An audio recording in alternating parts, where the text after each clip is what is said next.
Hey guys, how's it going? This is Moxie 1701 with a brand new acquisition. This is kind of special for me because I've been looking for this for the past 2 decades.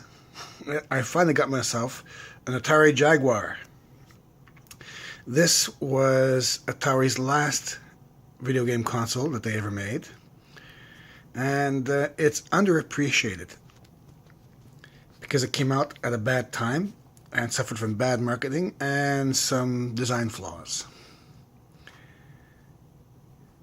Like, hold on a second here, get focused. There we go. As you can see, the console itself looks great. It looks like a spaceship that just landed. It's very smooth. Got these little vents in the back that looks like, I don't know, rocket vents. Really, really nice. It came with this big controller, which, if you look at it, you might say it's kind of like, ugh, what is this thing? Because I have big hands, and look how big it is. It's about the size of the original Xbox controller, the big one. It's got a little D-pad over here, like most controllers had back then. And the start and select, which they decided to call pause an option for some weird reason. And 3 buttons. This controller, I'm going to talk about first. It has a little keypad over here. And that's one of the problems with it.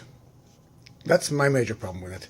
They didn't learn from the ColecoVision and television that these keypads, during gameplay, nobody wants to use them. Because while you're blasting enemies online, and let's say you're playing Doom, and you're shooting up these enemies, and you realize that your pistol is not measuring up. So you want to change shotgun. Now on the Xbox or Super NES, you would click on one of the directional buttons, and it would automatically cycle through the weapons. Whereas here, you would have to look at the pad, find the button, and push it. And in the meantime, the zombies are blasting the heck out of you. Kind of funny. So the pad is kind of useless. You know, it would be better off if you didn't have the pad. If they just had these 2 little things coming down, it would be a lot nicer. And the pause and option, start select, same thing. Aside from that, this pad, I find it works very well. It's responsive, it's very light. I know it looks heavy, but it's extremely light. And the buttons, they all work very, very well. I like it.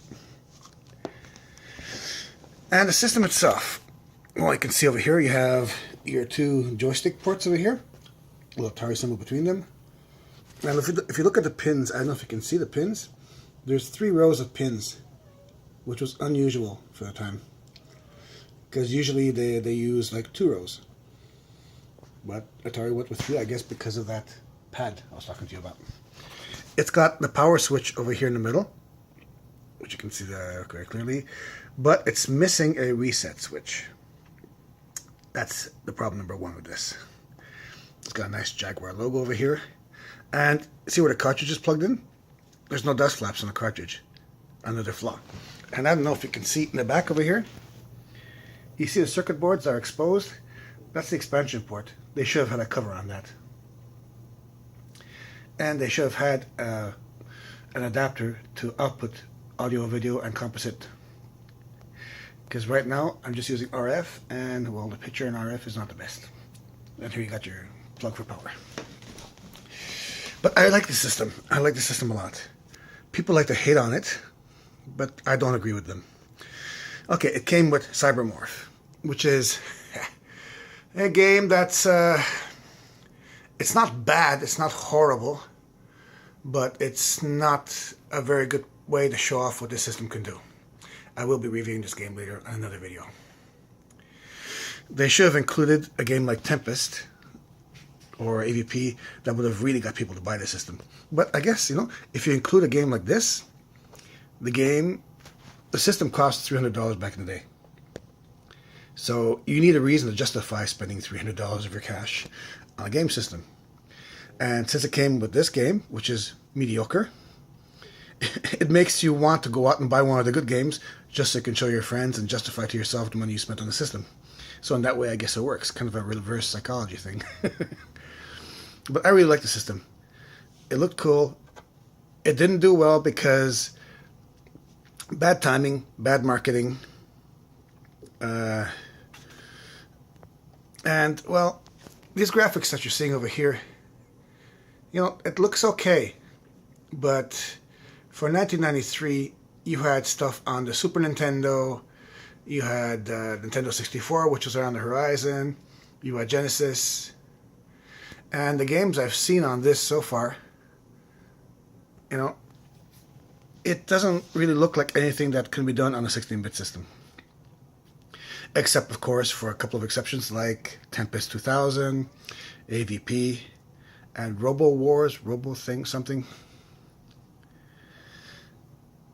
But I, personally, if you're collecting game systems, I would recommend this system. Pick it up if you can. Find it if you can, because it was very hard. It took me 20 years to find this thing out in the wild. Now you're probably going to ask me, why didn't I just go to eBay and buy it there? Because that's not what I do. For me, my collection, my video game collecting, the thrill of the hunt is part of it.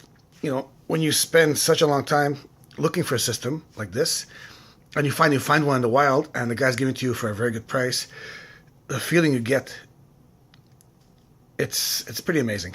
You know, you spend so long looking for it, when you finally find one, it's like, wow, I like that. I don't just like, you know, I could order it online. I have ordered some stuff online, like some keyboards for my iMacs, a mouse for my iMac, a couple other small things, but stuff like this, I like to find in the wild. It's cheaper, too. And you can see exactly what you're getting. As you can see, the system, it looks brand new. I have it with the box and packaging and everything.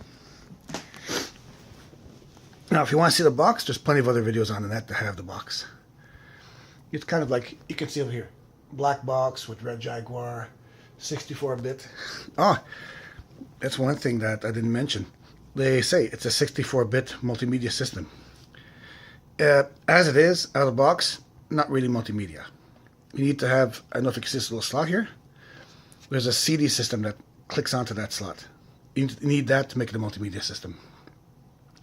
And 64-bit, actually it's 2 chips, which are called Tom and Jerry, and they're 32 bits each. And it has a 16-bit processor, which is exactly the same processor they used in the Genesis. So, yeah, I guess, like the TurboGrafx 16, they use 2 8-bit processors to make it 16-bit, so just use 2 32-bit processors to make 64 bits. It's all about bits back then. And actually, one of the processors, I forget what was the PPU, I think it was, actually had a 64-bit bus on it, so I guess technically, yeah. So anyway, that was my look at the Jaguar. I'm so happy I finally got one. And I hope you found this video informative. And thanks a lot for watching, guys. Take care.